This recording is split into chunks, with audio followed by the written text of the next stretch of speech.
ఆదివాసీ ముద్దుబిడ్డ ములుగు జిల్లాలో సీతక్కనైతే మంత్రి అయింది కదా।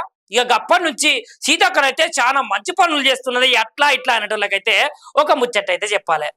ఇగో ములుగు జిల్లాలో ఏం నడుస్తున్నదంటే అక్కడ ఉన్నటువంటి ప్రజలే ఎవ్వరు రాజకీయ నాయకులు పట్టించుకోకుండా కలెక్టర్లు పట్టించుకోకుండా వాళ్ళు ఇంటింటికి తలా 5,000 రూపాయలు వేసుకొని ఒక వాగు ఉంటదిలా ఆ వాగు వర్షాకాలం వస్తే నీళ్లతోటైతే బాగా ఎత్తిపోస్తుంది। ఇక జనాలు ఇటు నుంచి అటు అటు నుంచి ఇటు ఎడిపోతారు చెప్పుర్రి। ఇక వాళ్ళ పైసలు వాళ్ళు పెట్టుకోనే ఒక సీతక్కనైతే మంత్రిగా వ్యవహరిస్తున్న జిల్లాల ఇట్లా జరుగుతున్నదట।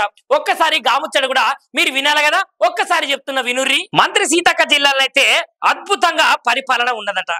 ఎట్లా అంటే రవాణాకైతే అడ్డుగా ఉన్న వాగు మీదనైతే స్వయంగా కల్వార్టు నిర్వహించుకున్నారట ఆదివాసులు। ఇక నిజానికి మన మేడం అయితే ఆదివాసీ ముద్దుబిడ్డ అని మనము పొగుడే తప్ప ఇక ములుగు జిల్లా వెంకటాపురం మండలం అయితే ముత్తారం గ్రామం నుంచి ఇతర గ్రామాలకు వెళ్ళవలసిన వాగు దారి ఏదైతే ఉన్నదో అదైతే ఎట్లా పడితే అట్లనే వాగులు వస్తుంటే నీళ్లు పోతుంటే ఖరాబ్ అయిపోయిందట। ఇక ఈ వాగు మీదనైతే కల్వర్టు నిర్మించాలని అనేక సార్లు అక్కడ ఉన్నటువంటి ప్రజా ప్రతినిధులే కావచ్చు జనాలే కావచ్చు అధికారులకు ఎంతగానం ఫిర్యాదు చేసినా ఆ గ్రామస్తులైతే పాపం ఏం లేదట।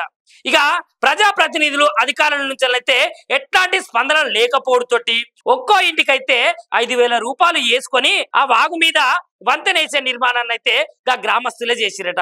చూసిర్రా జనాలారా, ప్రజలు ప్రజాప్రతినిధులను ఎన్నుకున్నది ఎందుకు చెప్పుర్రి, వాళ్ళ సమస్యలను తీరుస్తారనే కదా।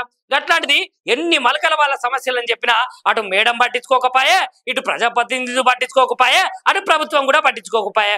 అందుకనే ఇక వాళ్ళ వాగు వాళ్ళ వంతెన నిర్మాణం వాళ్ళే చేసుకుంటారట। చూసిరా గట్లుంటది మరి ప్రభుత్వం తోటి। లైక్ చేయండి, షేర్ చేయండి, సబ్స్క్రైబ్ చేయండి, మరిన్ని వీడియోల కోసం బెల్ సింబల్ పై క్లిక్ చేయండి।